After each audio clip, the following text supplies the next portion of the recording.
Hello, and welcome to a Civilization tutorial. This is a follow-up to my original video, which got a fairly positive response, called How to Play the Technology Tree to Your Advantage. This is a follow-up regarding Civilization 5 Gods and Kings, which is an expansion pack. One of two expansion packs for the game, the other is Brave New World. The reason that I wanted to do this was because there have been some technological changes since the new expansion pack has been released. So I'm going to go over the basics of the technology tree again. Right now I'm just in one of my empires. In this one, I've actually just won a scientific victory.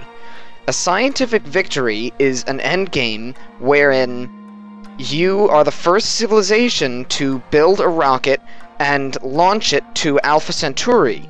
These rockets plant the seed, actually, for the sequel of the game, which, in the case of Civilization 2, was Sid Meier's Alpha Centauri, and actually Civilization 5, it was just released that in the fall of 2014, Sid Meier's Civilization Beyond Earth would be released, which is a mix of Civilization 5 and Sid Meier's Alpha Centauri.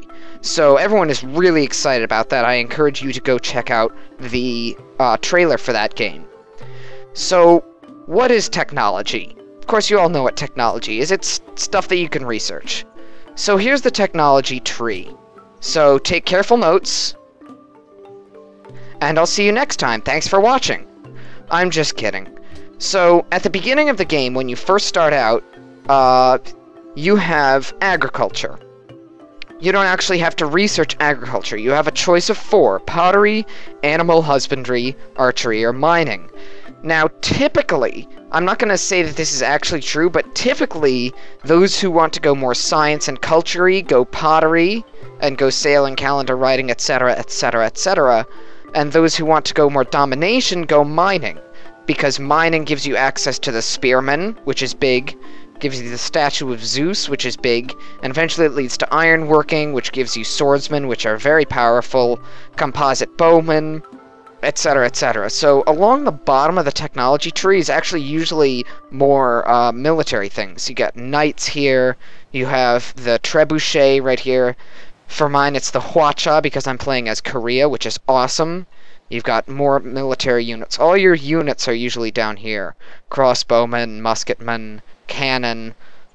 So as you go along the bottom, it's more military, and as you go along the top, you have things like Stonehenge, which gives you a lot of faith, and lighthouses, which increase your food.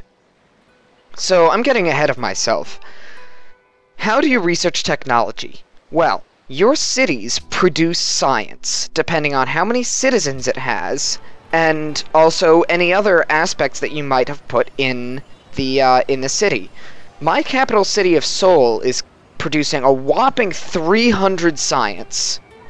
However, not all of that is coming from my coming from the population. As you can see, I'm mousing over science. It's giving me 28 from terrain. What does that mean? Well, if you see all these little tiles down here, I'm actually getting I have these 2 academies. Academies are tile improvements that you can get by expending great scientists. And since I'm Korea, one of my benefits is that I get a lot more science from academies. So I'm actually getting 14 science each from that academy and that academy. I'm getting 16 science from buildings. See, I have a public school that gives me science +3, and I have +1 science for every 2 citizens in the city. So I have 32 citizens in this city, so that means I have 16 science from that, 16, 17, 18, 19 science from just this one public school, so that's pretty impressive. I also have a what did I say that I had? 19 from that? 19... Oh, and I also get +1 science from every 2, so that's another 16. Anyway, it all adds up to... Oh, it doesn't add up. Anyway, I'm getting science from buildings. That's the moral of the story. I'm getting a lot of science from buildings. I'm getting science from specialists, which is actually another one of Korea's benefits. If I if I put a, if I click on that, then it will assign one of my citizens to be a scientist, which will give me +7 science. So now I'm producing, I should be producing more science, but the fact that I diverted him from something else made him, oh, what have I done? I don't want manuals. There we go. So all these things can increase your science. So that means if you add all these numbers up, you'll get 120 base. So how am I getting 300 science? I have a city modifier of 100%. There are various things that you can build that increase your science. See, if I have science, if you look at my research labs are amazing because they increase your science greatly. Science plus 50%. So just having this research lab, if I didn't have any of my other research buildings, just having my research lab would increase my science by 60, because it's giving me half again my 120 base. Some other modifiers that I have are, I don't think it's in the Great Library. National College. A national college is a national wonder, so every civilization can have only one. So that gives me another 50%. Let's see.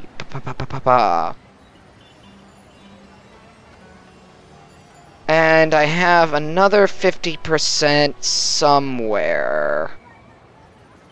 Anyway, moral of the story is, I have plus 150%, so it's giving me 120 1.5 times again, which should not add up to 300, but the game does some pretty weird math.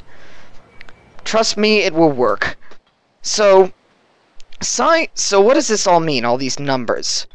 If this is producing 300, and this is producing 88, 118, 150, I'm just looking right here, if you're wondering where I'm looking. So all of these added up equal 1,378. And then I also have 206 for my excess happiness. That's because I've adopted a social policy which gives me plus 15% science while the Empire is happy. So all of this has increased the amount of science that I'm getting, so I have 1,584 science per turn. Still, what does that mean? I have no idea. So at the beginning of the game, you don't have a lot of science. So, let's say you're producing 6 science per turn. If I mouse over animal husbandry, its cost is 30 science. That means that every time I accumulate 30 science, I will research that technology.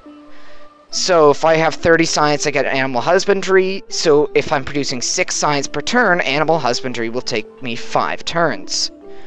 All this increases, so radar costs 4,755, so it would take a bajillion turns in the ancient era to research radar because you're not producing a lot of science.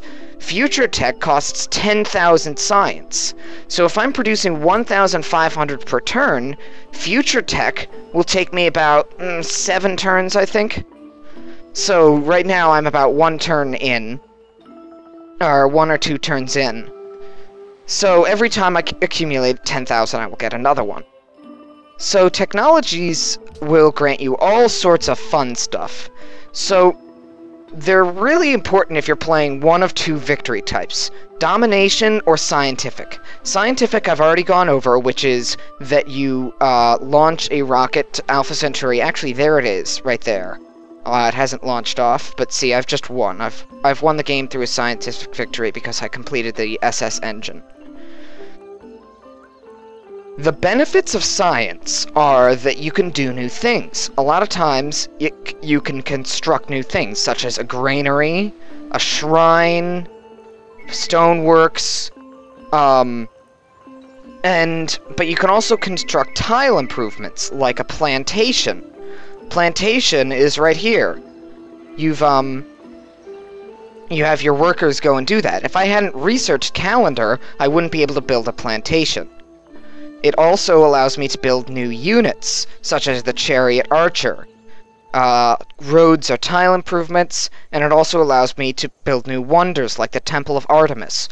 Only one of each wonder can be built in each world, so the Temple of Artemis, only one guy can build that. I'm pretty sure I did. Temple of Artemis, there it is. So, And there's one more thing. These are these little star things.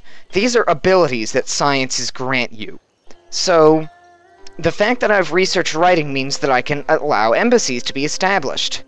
A lot of times later in the game, things are like improving yield. So Academy Science yield improved by 2. Lumber mill production yield improved by 1.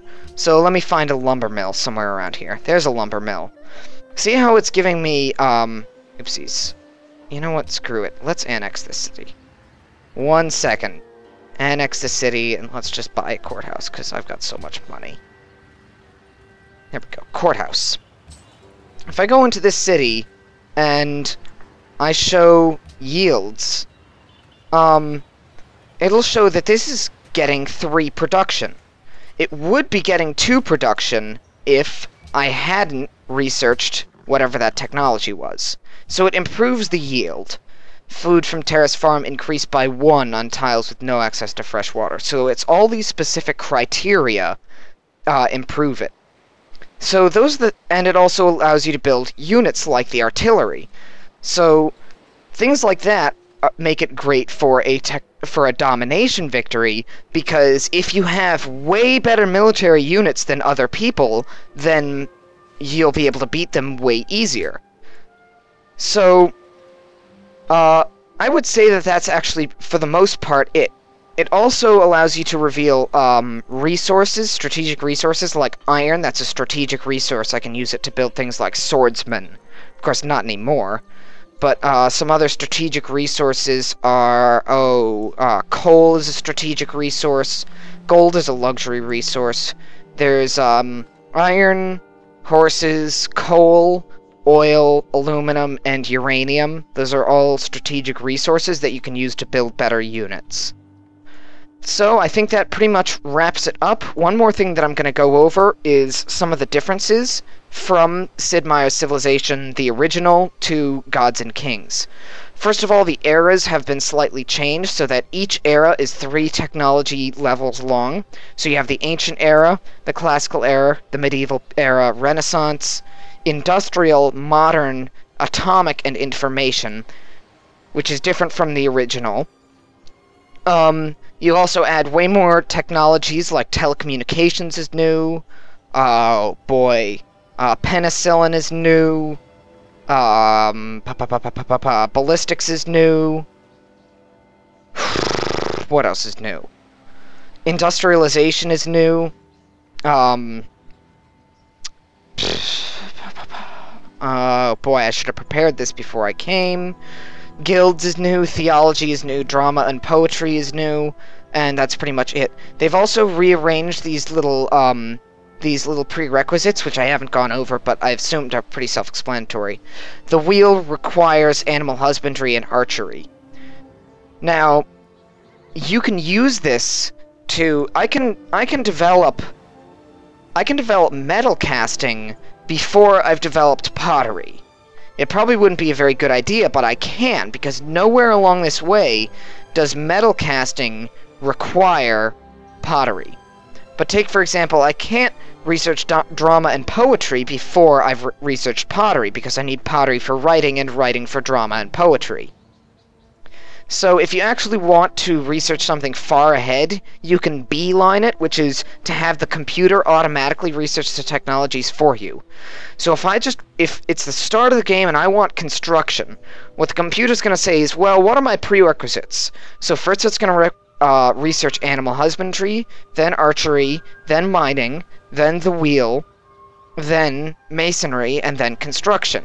And it'll try to do it in the fastest way possible. So, that is it for this science tutorial of Civilization 5, Gods and Kings. Thank you for watching. Please give any feedback. If you want information on the original game without the DLC, without Gods and Kings, I have a separate video that I did quite a while ago. So, check that out. Thank you for watching, and if you have any questions, just post them in the comments below.